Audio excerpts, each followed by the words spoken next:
Pengurus Yayasan Sunan Ampel yang sekarang diduga hasil kudeta dari kepengurusan yang aslinya. Menolak lupa, inilah sejarah dualisme kepengurusan Yayasan Sunan Ampel Surabaya.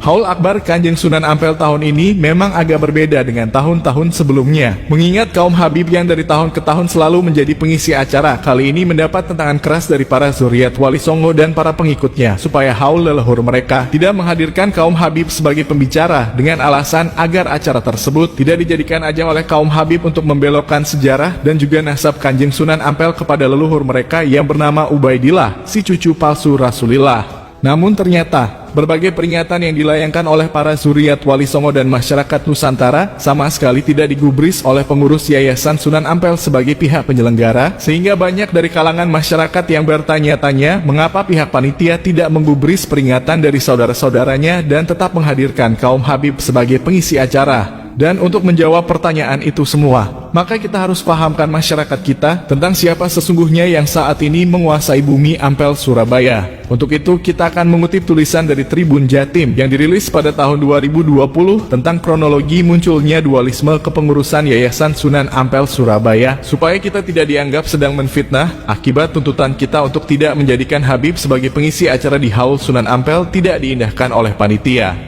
22 Mei 2020, Tribun Jatim Surabaya.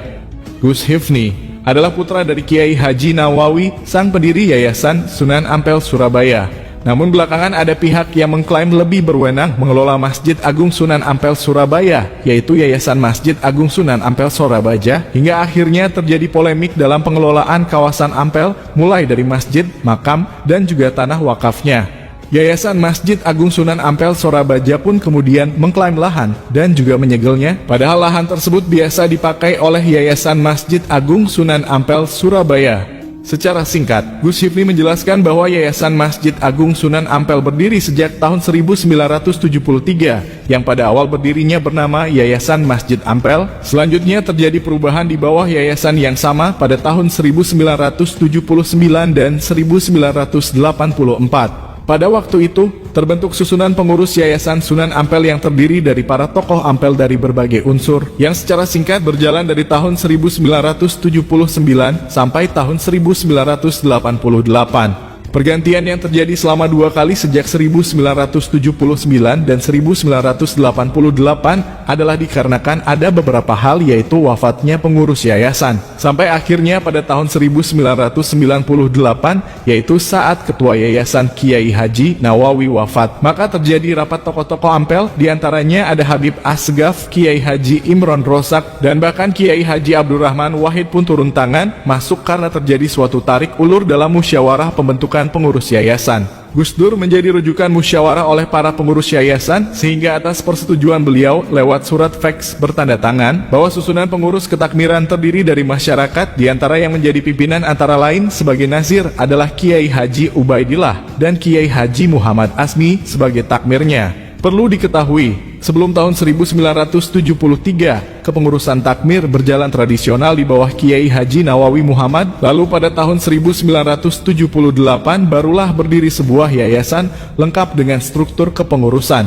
Pada tahun 1973 adalah pembuatan akta untuk pertama kalinya, dan pada tahun 1979 ada sedikit perubahan, yakni Kiai Muhammad bin Yusuf sebagai nazirnya dan Kiai Nawawi tetap sebagai ketuanya. Ketika Kiai Muhammad Yusuf wafat, Kiai Nawawi pun merangkap sebagai nazir sekaligus juga sebagai ketua. Keanehan pun muncul pada tahun 2000, yaitu sebuah akte baru muncul setelah Kiai Nawawi meninggal dunia dan tidak mengikuti apa yang sudah disepakati dengan Gus Dur bahwa Yayasan Sunan Ampel harus melibatkan masyarakat lainnya, di mana Gus Asmi putra Kiai Nawawi menjabat sebagai ketua dan Gus Ubaid sebagai nazirnya. Pada tahun 2016, masalah makin pelik saat Gus Ubaid membuat akte baru Yayasan Masjid Jami Agung Sunan Ampel, dan akta dibuat Notaris Trisnasari di Malang. Nama Gus Asmi dicatut dalam akta tersebut, dan dalam ketentuan akta menyebutkan jika yayasan memelihara masjid, tanah wakaf, dan juga makam. Pada tahun 2019 muncul lagi Yayasan Masjid Agung Sunan Ampel Surabaya yang disahkan oleh Kemenkumham, dan Lanyala Mataliti adalah salah satu pengawasnya dan Gus Ubaid sebagai ketua pembinanya. Nama Gus Hifni dimasukkan lagi, padahal beliau tidak pernah diajak koordinasi dalam pendirian yayasan ini. Mereka pun telah merubah sertifikat atas lahan Sunan Ampel, yang mana sebelum dirubah, nama sertifikatnya adalah atas nama Masjid Agung Sunan Ampel, dan setelah dirubah pada tahun 2003 dan juga pada tahun 2020, namanya menjadi Yayasan Masjid Agung Sunan Ampel Sorabaja. Yayasan tandingan itu memang banyak menuai kontroversi. Pasalnya menurut Gus Hifni, sejak peralihan dari Kiai Nawawi, pada masa itu pertanggungjawaban keuangan masih tertata dan selalu diumumkan ke media. Namun sejak kepengurusan berganti, mulai tidak ada lagi transparansi, dan itu berlangsung hingga saat ini. Bahkan oleh masyarakat sudah pernah dilaporkan, terutama kepada PBNU yang mewakili organisasi kemasyarakatan. Bahkan kami pernah dipanggil atau bertemu dengan PWNU Jatim terkait laporan masyarakat atas pertanggungjawaban laporan keuangan di Ampel, sehingga kita mendorong kepada yang berwenang di Kemenag untuk melakukan audit keuangan oleh oknum yang tidak bertanggung jawab, jelas Gus Hifni. Intinya kesepakatan bersama yang dibuat dahulu bersama Gus Dur oleh kepengurusan yang baru ini sudah tidak diindahkan lagi, bahwa pengelolaan kawasan Ampel harus melibatkan masyarakat luas karena bumi Ampel adalah milik masyarakat semuanya, bukan hanya milik satu anggota keluarga saja. Masyarakat ini sangat tidak mau kalau kemudian sangat tidak setuju kalau kemudian yayasan hanya menjadi sengketa, Yayasan Sunan Ampel menjadi sengketa seolah-olah menjadi harta waris. Yayasan Sunan Ampel adalah milik kita bersama, milik umat. Siap. Warga Kota Surabaya, Indonesia sampai seluruh dunia bahkan. Ya. Kami berharap kepada Presiden Insinyur Joko Widodo, seluruh tokoh-tokoh ulama untuk ikut serta, untuk hadir untuk menyelesaikan sengketa ini. Kabar Reskrim, Mabes Polri, juga Kapolda Jawa Timur, mohon untuk segera menyelesaikan persoalan ini karena banyak sekali laporan di Polda Jatim sampai hari ini mangkrak. Takbir. Kami ingin mencari win-win solution, kami ingin mencari titik tengah karena tidak ingin kami terlibat kedua belah pihak ini menjadi sengketa.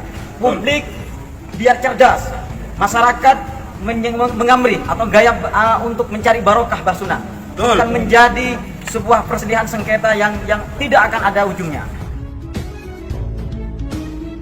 Dari sejarah kronologi munculnya dualisme pengurus Yayasan Sunan Ampel yang dimuat oleh Tribun Jatim ini, maka sekarang kita bisa menilai siapa sesungguhnya orang-orang yang menjadi pengurus atau menguasai bumi Ampel saat ini. Kesimpulan sementara yang bisa kita asumsikan adalah pihak yang saat ini menguasai bumi Ampel tentu saja adalah orang-orang yang mendapat dukungan dari satu kekuatan besar, sehingga mereka bisa mengambil alih bahkan mampu merubah sertifikat-sertifikat lahan di bumi Ampel atas nama yayasan baru mereka dan mengabaikan kesepakatan pertama yang disepakati oleh tokoh-tokoh pendirinya. Dan bisa jadi kekuatan besar yang ada di belakang mereka adalah kaum Habib keturunan Ubaidillah, karena memang kenyataannya 15 hektar bumi Ampel saat ini dikuasai oleh golongan mereka. Inilah jawaban yang paling relevan kenapa pihak pengurus Yayasan Sunan Ampel tidak mengindahkan peringatan dari zuriat Wali Songo dan masyarakat lainnya supaya mereka tidak melibatkan Habib di acara Haul Akbar Kanjeng Sunan Ampel sebagai pengisi acara. Pengurus yayasan tidak akan berani menolak kehadiran Habib dan bahkan mau tidak mau harus menjadikannya sebagai pembicara karena kemungkinan kekuatan besar yang mendukung pengurus yayasan saat ini bisa menguasai bumi Ampel adalah dari kalangan mereka.